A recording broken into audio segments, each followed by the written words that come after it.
साल की सबसे बड़ी एकादशी निर्जला एकादशी, सबसे कठिन एकादशी, क्योंकि जून के महीने में ज्येष्ठ मास की तपती गर्मी में ये व्रत किया जाता है। और निर्जला अर्थात निर्जल, बिना जल के। जैसे कि बाकी एकादशी में अगर आप व्रत करते हैं तो फलाहार कर सकते हैं या फिर जल का सेवन कर सकते हैं, लेकिन निर्जला एकादशी पूरी तरह से निर्जल रहकर धारण की जाती है, ऐसा शास्त्रों में कहा गया है। और इसीलिए इस व्रत को सबसे कठिन माना गया है। और सभी एकादशियों में सर्वाधिक फल देने वाली जो एकादशी है, निर्जला एकादशी है। ऐसा भी कहा जाता है कि वर्ष भर में जो 24 एकादशी होती है, या फिर जब अधिक मास आता है तो 26 एकादशी हो जाती है, तो इन 2426 एकादशियों का फल हमें प्राप्त हो जाता है। मात्र निर्जला एकादशी का व्रत धारण करने से तो जो भक्त वर्ष भर की एकादशी नहीं कर पाते हैं, किसी भी कारणवश उन्हें भी निर्जला एकादशी का व्रत तो अवश्य ही करना चाहिए। इससे आपको वर्ष भर की एकादशी का फल प्राप्त हो जाता है। तो आज के वीडियो में आप जानेंगे कि साल 225 में निर्जला एकादशी कब है, एकादशी की तिथि कब प्रारंभ हो रही है, कब समाप्त हो रही है, व्रत हमें कब धारण करना है, और पारण यानी कि व्रत खोलने का शुभ मुहूर्त क्या है। आज के दिन किस प्रकार से भगवान श्री विष्णु की पूजा आराधना करनी चाहिए, कि नियमों का पालन करना चाहिए, और कौन सा उपाय करें जिससे कि इस व्रत का संपूर्ण फल हमें प्राप्त हो। और जिस भी कामना से व्रत धारण करते हैं या बिना व्रत के भी पूजा आराधना मात्र भी कर रहे हैं, आपकी वह कामना पूर्ण हो, इसके लिए आज विशेष क्या करना चाहिए। सबसे पहले जानते हैं कि निर्जला एकादशी साल 2025 में कब है। देखिए, ज्येष्ठ मास के शुक्ल पक्ष की एकादशी निर्जला एकादशी की तिथि प्रारंभ हो रही है 6 जून 2025 को सुबह 2:15 पर, और तिथि समाप्त होगी 7 जून को सुबह 4:47 पर। तो निर्जला एकादशी का व्रत में कब धारण करना है, देखिए, इस बार निर्जला एकादशी का व्रत 2 दिनों तक रखा जाएगा।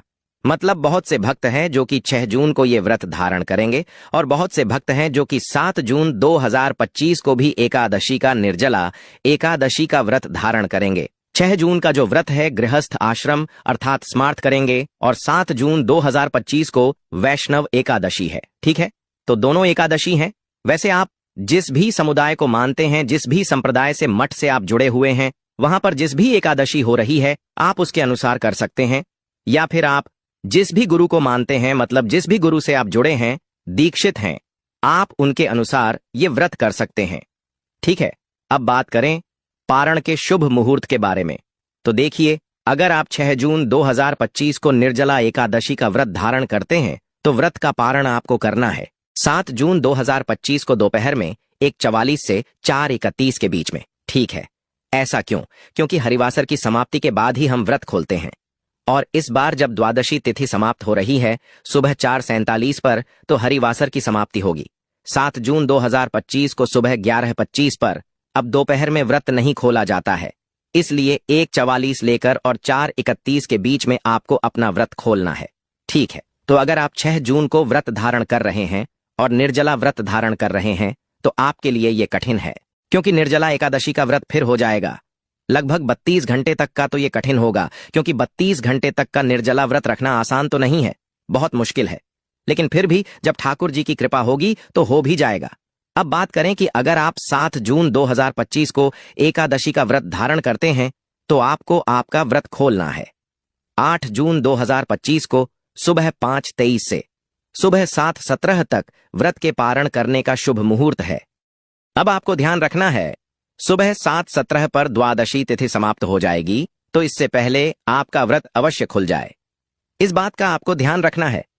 निर्जला एकादशी के व्रत में अगर आप जल का घड़ा भरकर किसी भी मंदिर में पुजारी को दान करते हैं तो इसका फल आपको बहुत अधिक प्राप्त होता है। तो जल का वितरण करना निर्जला एकादशी व्रत के दिन बहुत श्रेष्ठ है, क्योंकि निर्जल रहकर जल का दान करना है। ये अपने आप में एक बहुत ही श्रेष्ठ तपस्या है, और इसका फल भी बहुत अधिक प्राप्त होता है। तो उम्मीद करता हूं कि वीडियो आपके लिए उपयोगी होगी।